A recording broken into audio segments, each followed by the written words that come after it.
Iran আর Israel যুদ্ধ লাগছে। এখানে মুসলিম বিশ্ব একটা ব্লকে ভাগ হয়ে গেছে।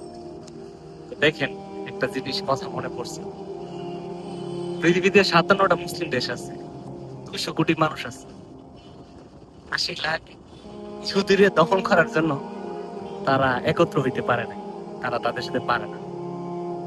তো মুসলমানরা হচ্ছে নিজেরা নিজেরা মানে বিভিন্ন গোত্রে দলে বিভক্ত, আর ইহুদি এত অল্প মানুষ, তারা সবাই একত্রিত। তারা হচ্ছে মুসলমান হচ্ছে তাদের আমাদের হচ্ছে আদি যুগ থেকে আমাদের বাইরে রক্তাক্ত এই অভ্যাস আছে।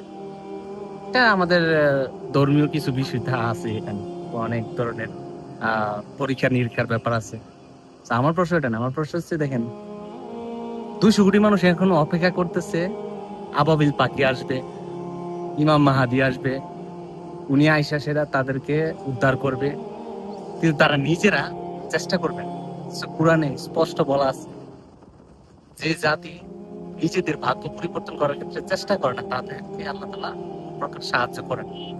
কিন্তু তারা এখন এই মুখে আছে যে তারা যে আহ, আহ, আবাবিল পাখি এসে ইহুদিদেরকে মেরে ফেলবে, ইমাম বাহাদি রাদিয়াল্লাহু তাআলা আনহু এসে ইহুদিদেরকে মারবে। এই সমস্ত চিন্তা ভাবনা তারা এখনো বেঁচে আছে, অপেক্ষায় আছে। পৃথিবীতে 200 কোটি মানুষ আছে ঠিকই, কিন্তু 2% ইমানদার লোকও নাই। আপনার বুঝা দেয়। যাই হোক, আমরা হচ্ছে এমন একটা মুসলিম জাতি, আমরা হচ্ছে এই যেমন কিছু দেশ আছে দেখবেন যে তারা উপরে নামের মুসলমান, যে তারা ক্লাবের নাইট ক্লাব সব তাদের এখানে লিগ্যাল। অনেক মুসলিম কান্ট্রি, মধ্যপ্রাচ্যতে বলেন, আশেপাশে আমাদের অনেক দেশ আছে, আমাদের দেশও আছে। তো কেউ যদি বলে যে আমি মুসলিম, তাহলে আমার খুবই হাসি পায়। সে মুসলিম কিন্তু সে ইমানদার না। মুসলিম হয়ে মানে যতটুকু গর্ববোধ করে, তার যদি 100 ভাগের 1 ভাগও যদি ইমানদার হইতো, তাহলে পৃথিবী কবি মুসলমানরা রাজত্ব করত। পৃথিবী কখনোই মুসলমানদের হাতে যাবে না তা না, কোনো একটা সময় হয়তো বা যাবে, ততদিন হয়তো বা মুসলমানদের এই সংখ্যাটা কমে যাবে মেরে দেবে। তো ইরানের সমর্থনে অনেক মুসলিম বিশ্ব আছে, উপরে সাপোর্ট না দিলেও ভিতরে ভিতরে আছে, মানে তাদের জনগণ তাদের সাপোর্ট করে।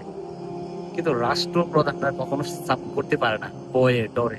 যারা পেট্রো ডলার বুঝে, তারা এটা বুঝবেন কেন মধ্যপ্রাচ্যরা ইরানের পক্ষে থাকে। পরিশেষে সবাই ভালো থাকবেন, সুস্থ থাকবেন, আল্লাহ।